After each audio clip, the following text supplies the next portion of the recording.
ما تجيش الشغل بكره. طاقتك في الشغل مش كويسه، عشان كده هنضطر نرفدك. ملوش لازمه اللي انت بتعمله ده، ملوش فايده، الرقص مش هيجيب نتيجه. انا بقول لك طاقه الشغل. عقباوي ده ابن حامي دنيا دايره. لا انت مش فاهم، انا بقول يعني انا بقول لك مش رقص شعبي، او انت مش نافع في الشغل، مفيش طاقه. يا ابني ما ملوش علاقه اللي انت بتعمله ده اصلا، علاقه ده بالشغل برضه. يا ابني بقول لك علاقه ده بالشغل يا ابني.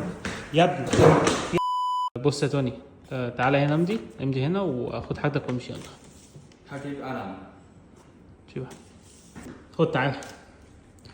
بص يا سيدي، هتمضي هنا وتكتب التاريخ بتاعك، تاخد حاجتك يا ابني خد تعالى بقول لك. هتمضي هنا تمام، هتحط التاريخ وتمشي. ولا يا توني خد تعالى بقول لك، هتروح تاخد ولا